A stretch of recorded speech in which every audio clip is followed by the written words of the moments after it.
Today was a long day. I had to work with a coworker who kept talking to me like I'm stupid, like I'm not good enough. And to make things worse, I ended up making a mistake at the end of my shift. Now my boss is involved and I'm in trouble. I was juggling a lot of tasks at once when I quickly stepped away from the bar for a moment. A customer asked for his credit card back, so I handed it over without thinking twice. But then he left without paying his bill. That was a jerk move on his part, but also a mistake on mine. Now my coworker is stuck with a $120 unpaid tab, and it's all my fault.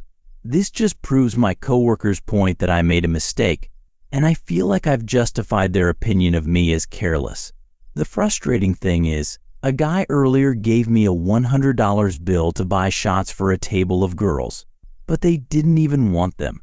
He also gave me a $20 tip. Then he left without his money. I could have easily used that money to cover the unpaid tab, but when he came back to grab his girlfriend's purse, I returned the money because I was scared he might ask about it, but he didn't even care. He was just wasting money that night. It was like the solution was right in front of me, but I missed it. I feel like such an idiot. Now I might lose my job, and my coworker's criticism of me is justified. I want to make one thing clear: I'm responsible for covering the unpaid tab on my next shift. No surprise there. It's a common practice at my workplace. If a customer doesn't pay, the server has to cover the bill. Apparently, I'm not the first server to have to do this. At least I'm not getting fired, I don't think. But my coworker is still not a pleasant person to work with. Story 2. Something crazy just happened to one of our servers like less than an hour ago. It was unbelievable. As I mentioned earlier, I work at a small sports bar that's really popular in our area. We're known for our delicious food and friendly atmosphere. I do a lot of different jobs there. I'm a host, server, and expo, so I get to see and hear everything that's going on. It all started when Lydia walked into the bar. It was a slow moment, and I was working as an expo, so I was chatting with one of the hosts up front until I was needed in the kitchen. Lydia came in looking grumpy, like she always seems to be. She's probably in her 60s or 70s. The host greeted her, and she said she was meeting her sister, who might already be inside. The host offered to check, but Lydia just stared, looking even grumpier, without saying a word. The host asked again if she was meeting someone, and Lydia seemed confused, saying, "Yes, my sister." "Is she here?" The host repeated that they would check, but it was a bit awkward. Lydia looked annoyed, but she slowly walked over to the table where her sister, Lady B, and their 2 grandkids were sitting, and joined them. Then things started to happen. They ordered a couple of small salads, and I always double-check that they're fresh before sending them out. These salads had just been made, so I knew they were good to go. The server took them out to the table, but within 2 minutes, she was back with one of the salads. She told me that Lydia wanted a small Caesar salad instead of the house salad. Apparently, Lydia had looked at the salad for just a second, didn't like the way it looked, and told the server to take it back and bring her a Caesar salad instead.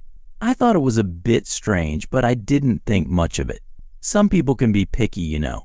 Their food arrives, and Lady B gets her meal with mashed potatoes and steamed vegetables.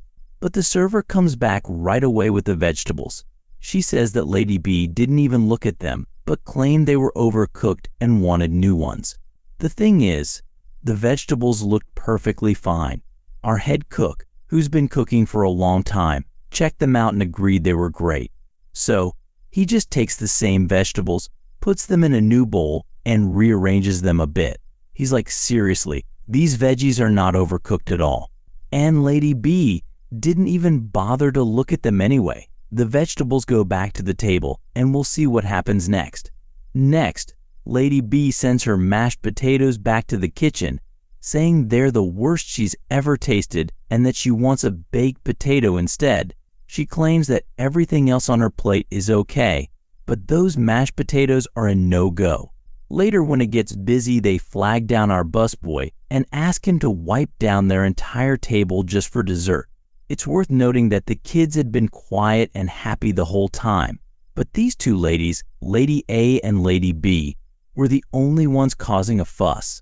Things had slowed down a bit, so I was chatting with someone up front when Lady B came over, her hands on her hips.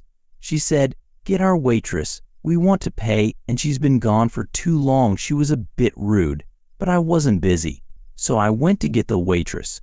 The waitress said she had just been there a minute ago and would come over as soon as she finished taking an order for another table. Meanwhile, both ladies stood around looking annoyed, blocking the walkway. Lady A came over and demanded that I get her a bag for her leftover food, which I did. Finally, they left, but not before complaining to the host about everything, except for the food itself. They claimed that everything else was terrible and that everyone was rude to them for no reason. They complained about literally everything. I work in a small store that sells hardware and household items. My family owns the store, and we all pitch in to help out. Today, a family came in with their little girl. She was really small, probably no older than 6 years old. I was busy arranging the gardening tools when I heard her shout excitedly, "Fanny." I was taken aback by what I heard. It was like doing a double take, but with my ears instead of my eyes. In the UK, where I live, the word fanny has a different meaning than it does in the US. Here, it refers to a woman's private parts, not her bottom. The mom's reaction was similar to mine, but she seemed surprised and asked, "Did you just say Fanny?" The little girl excitedly repeats, "Fanny" again, clearly thrilled about something. As they continued shopping, I heard the little girl excitedly saying "Fanny, Fanny" over and over.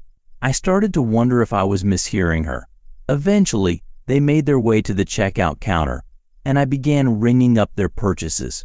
As I scanned their items, the little girl pointed to a display of battery-powered handheld fans on the counter and exclaimed, "Fanny." Her mom looked relieved to finally understand what her daughter was trying to say, and she tried to gently correct her, saying, "Oh, you mean fans."